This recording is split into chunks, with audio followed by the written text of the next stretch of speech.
Greetings, Earthlings, and welcome back to 7th Street. Ah, nuts!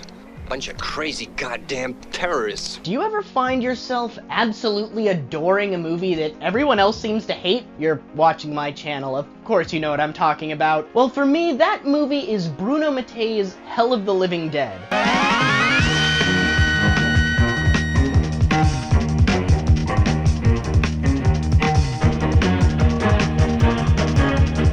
There's no doubt that my love for this movie stems from the circumstances in which I first saw it. It was my 10th birthday, and my parents let me have a zombie-themed birthday party. They also stupidly let a couple of my friends stay the night and let us rent whatever zombie movies we wanted to from the local Hollywood Video. We came away that night with Return of the Living Dead, Revenge of the Dead, and Hell of the Living Dead. Dumb broad, the living image of a modern mother. 5 minutes into this movie, my eyes lit up. I felt my heart drop in my chest, almost the way that it does when you experience your first kiss. I was in love with this movie, and I still am. It's easily one of my top favorite zombie films. Get up here! Get up! Now that we got all that out of the way, let's take a look at this underrated classic. One that always leaves me asking myself, why doesn't anyone reference this film? The movie opens under the ominous hue of blue filter night. This is the top secret government facility, codename Hope. We meet a couple of engineers doing some very scientific research. She may not know much about chemistry, but in bed her reactions are terrific. I'm not surprised with that cute little lass. I'm a tit man myself. That doesn't sound like a very work-friendly conversation. Do top-secret government nuclear reactors not have an HR department? Apparently, the engineers are trying to locate the source of a recent leak in the reactor. Instead, they find this. Look at this, Lawson. What? A dead rat! You mean guinea pig.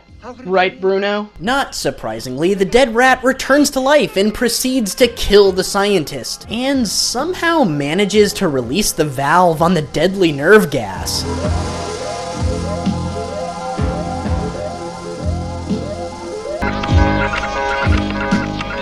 Operation Sweet Death. Professor Barrett here. Operation Sweet Death? You named your top-secret government experiment Operation Sweet Death. What were you trying to do? Why were you trying to do it? Kinda sounds like you were asking for it. As the power plant is quite literally consumed by the living dead, the film abruptly cuts to a ragtag team of SWAT bros getting ready to rescue a group of hostages from a band of deadly terrorists. Just be careful you don't get your balls wasted. Good advice, Chief. Once all the deadly terrorists are killed off, our SWAT bro heroes proceed to go on vacation in beautiful New Guinea. What happened to all those cute little wild naked native girls you promised us? There's one right in front of you, look. She may not seem like much to you, but in bed, she's out of this world. No thanks. I kinda prefer my girls more meaty. Meanwhile, a journalist and her photographer boyfriend are traveling the New Guinea jungles because, of the secret government reactor meltdown? The recent reports of cannibalism? I don't really know. It's not really clear why these characters are here. At least not that I can remember. Shit, maybe they're on vacation too. I mean, New Guinea is quite the paradise. Except when little kids eat their father's guts out. Seriously, this movie's got balls. Just be careful you don't get your balls wasted. The SWAT bros rescue the journalist just before Dr. Logan from Day of the Dead here can turn them all into lunch.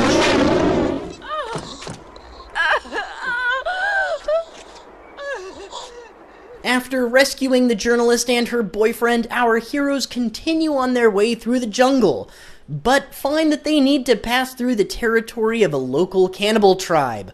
Not wanting to end up in a Ruggero Deodato film, our journalist friend Leah decides to use her knowledge of the local tribes to make nice with them. Or she'll whip out her gigantic titties, either way. Leah arrives just as the cannibals are sitting down to a 4-course maggot dinner.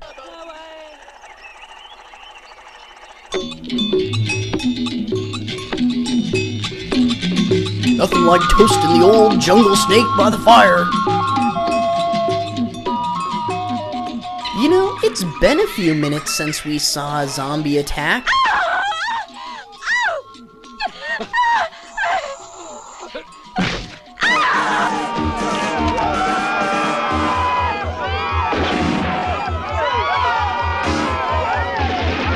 What disfigured human did that bone come from? After fleeing, the group stumbles upon an abandoned house.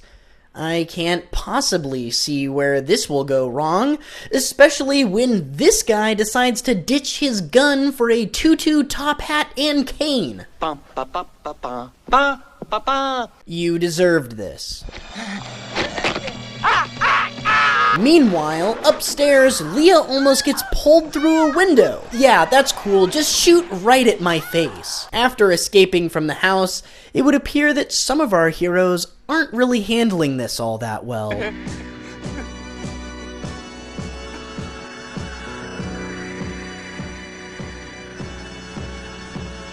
In all seriousness, I really enjoy Franco Garofalo's performance here. It's not loaded. Yeah.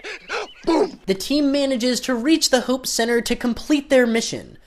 Whatever that is. Seriously, guys, what was the plan here? To shut down the reactor? To find out what was happening? This should have been established! Anywho, Mr. Photographer Man gets pulled into an elevator full of zombies. So does Xantoro. Yeah, why don't you just stand there and shower in their blood? Okay, so the movie's coming to a close, so the heroes are gonna save the day, right? Or not.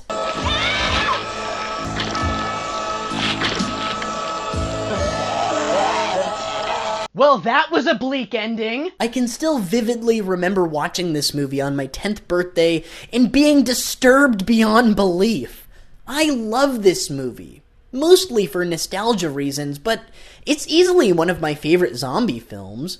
It was written by frequent Mattei collaborator and Troll 2 director Claudio Fragasso. From what I understand, this movie was originally supposed to be a lot bigger in scale, with hundreds of army soldiers fighting hordes of zombies in the New Guinea jungle, no doubt making some sort of statement about colonialism or whatever.